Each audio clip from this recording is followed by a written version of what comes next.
इस वीडियो में हम ये बात करेंगे कि why slipping motor use in crane, मतलब कि हम इंडस्ट्री में जो क्रेन का उपयोग करते हैं उधर जाके अगर हम लोग मोटर को चेक करते हैं वहाँ पे हम लोग स्लिपिंग मोटर का उपयोग करते हैं। दोस्तों मैं आपको जानकारी के लिए बता दूं, हमारा इंडस्ट्री के अंदर जो दोस्तों मोटर को उपयोग में लिया जाता है वे होता है हमारा 3 phase square gauge induction motor. लेकिन अगर आप क्रेन की बात करते हो तो वहाँ पे क्रेन में जो उपयोग होती है वे होती है 3 फेज स्लिपिंग मोटर।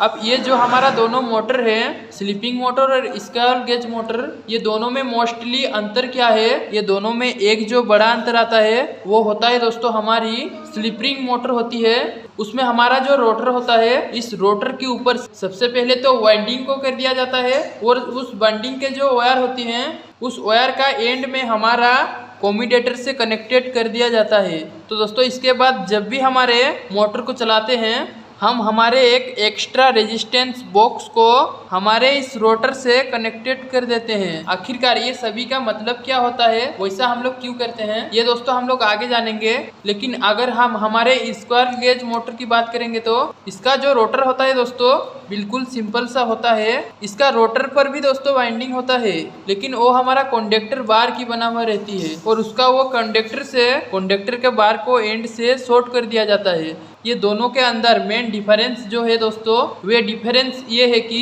हमारा जो स्क्वायर गेज इंडस्ट्री मोटर होती है इसका रोटर का जो रेजिस्टेंस होता है वो जो रोटर पे जो वाइंडिंग होती है जो रेजिस्टेंस होता है वह हमारा फिक्स रहता है। लेकिन हमारा जो स्लिपिंग इंडस्ट्री मोटर होती है इसका जो रोटर का रेजिस्टेंस होता है इसको हम लोग कम ज्यादा कर सकते हैं। कैसे कर सकते हैं? हमारा जो रोटर में लगा हुई वाइंडिंग के रेजिस्टेंस को बढ़ाकर या फिर रेजिस्टेंस को कम कर और ये रेजिस्टेंस को हम लोग कम ज्यादा कैसे करते हैं वे मैंने आपको ऑलरेडी बताया है। स्लिपिंग की मदद से हमारा एक एक्स्ट्रा रेजिस्टेंस बॉक्स को इस मोटर का रोटर से कनेक्ट कर देते हैं।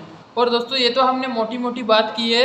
आखिरकार स्लिपिंग मोटर और स्क्वायर गेज मोटर में क्या अंतर है? अगर हमने डायरेक्ट सिंपल सा लाइन में जाने कि आखिरकार क्रेन में ऐसा क्या है हमको स्लिपिंग टाइप की मोटर को इस्तेमाल करना पड़ रहा है, तो दोस्तों इसका सिंपल सा आंसर है हमारा जो क्रेन होती है ना, इस क्रेन की हमारा नीड हमारा इंडस्ट्री में हम लोग कैसे उपयोग कर रहे हैं उसके अकॉर्डिंग हमें एक ऐसे मोटर की जरूरत होती है जिसका स्टार्टिंग टॉर्क ज्यादा हो। अगर मैं आपको सिंपल सी भाषा में बताऊं, स्टार्टिंग टॉर्क का मतलब सिंपल सा ऐसा है, ऐसा एक मोटर चाहिए जो मोटर हमारा स्टार्टिंग के टाइम पे ज़्यादा ताकत के साथ स्टार्ट हो सके।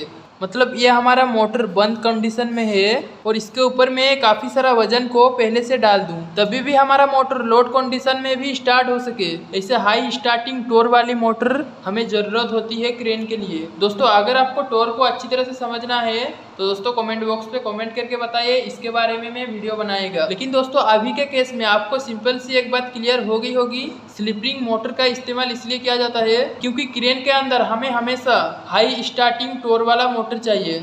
और इसका पीछे का रीजन ये है क्योंकि हमारा क्रेन के ऊपर कई केसेस में ऐसे कंडीशन होती पहले से वेट हो, उस वेट के साथ में मोटर को हम लोग को स्टार्ट करना पड़ता। तो दोस्तों ये तो हमने एक बात जान ली, लेकिन यहाँ पे कई सारे आदमी लोग और एक सवाल करेंगे कि आखिरकार हमारा जो ट्रेन होती है जो हमारा इंडियन रेलवे है उसमें में भी दोस्तों एसी मोटर उपयोग किया जाता है। लेकिन उसके अंदर जो एसी मोटर का उपयोग किया जाता है दोस्तों वे तो हमारा दोस्तों सिंपल सा 3 फेज स्क्वायर गेज इंडस्ट्रिंग मोटर हमारा नॉर्मल टाइप का ही मोटर को उपयोग में किया जाता है। वहाँ पे हम लोग स्लिपिंग मोटर क्यों नहीं लगा रहे हैं? और दोस्तों ट्रेन में भी हाई स्टार्टिंग टॉर्क की रिक्वायरमेंट होती है क्योंकि दोस्तों ट्रेन के स्टार्टिंग में भी दोस्तों काफ़ी ज़्यादा लोड जुड़ा हुआ रहता है। तो दोस्तों यहाँ पे मैं आपको बताना चाहता हूँ दोस्तों वहाँ पे हम लोग स्लिपिंग मोटर का इस्तेमाल इसलिए नहीं करते हैं क्योंकि दोस्तों ट्रेन के अंदर हम लोग VFD का इस्तेमाल कर लेते हैं। ये VFD दोस्तों एक तरीके का स्टार्टर है और दोस्तों VFD स्टार्टर से उपयोग करके हम लोग हमारा जो 3 फेज इंडस्ट्री मोटर होती है ना उससे भी हम लोग दोस्तों हाई स्टार्टिंग टॉर्क ले सकते हैं। तो आपको ध्यान रखना है, इस तरीके के सवाल पूछ लिए तो कि आखिरकार ट्रेन में स्क्वायर गेज मोटर का उपयोग क्यों कर रहे हैं, वहाँ पे स्लिपिंग मोटर का उपयोग क्यों नहीं कर रहे हैं, आप ये जवाब दे सकते हो क्योंकि ट्रेन में हमारा VFD का इस्तेमाल किया जाता है। लेकिन दोस्तों इसके अलावा भी और एक सवाल आपके सभी के मनों में आना चाहिए कि आखिरकार हमारा स्लिपिंग मोटर में ऐसे क्या होता है कि वे मोटर हमारी नॉर्मली मोटर से हाई स्टार्टिंग टॉर्क दे देती है। तो दोस्तों इसका जवाब काफ़ी सिंपल सा है।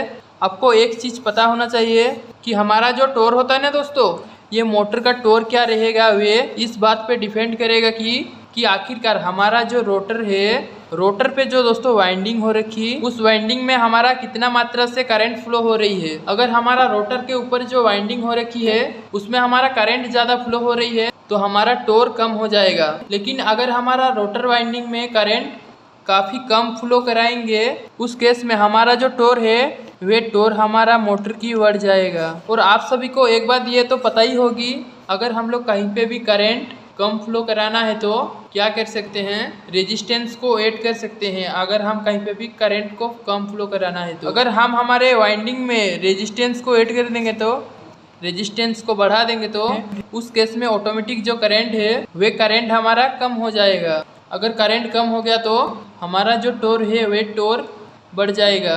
दोस्तों यही चीज़ हम स्लिपिंग मोटर के अंदर कर लेते हैं। स्लिपिंग मोटर के अंदर दोस्तों जैसे मैंने आपको बताया, रोटर का वाइंडिंग से हमें रेजिस्टेंस बॉक्स को कनेक्ट कर लेते हैं। अब जब भी हम हमारे इस मोटर से ज़्यादा टोर की रिक्वायरमेंट होती है तो हमारा जो रेजिस्टेंस बॉक्स है उस रेजिस्टेंस बॉक्स की मदद से हमारा वाइंडिंग का जो रेजिस्टेंस वो रेजिस्टेंस हम बढ़ा देते हैं। और जैसे कि दोस्तों हमारा रोटर वाइंडिंग में रेजिस्टेंस बढ़ेगा वैसे क्या होगा, हमारा रोटर वाइंडिंग में फ्लो होने वाला करंट कम हो जाएगा।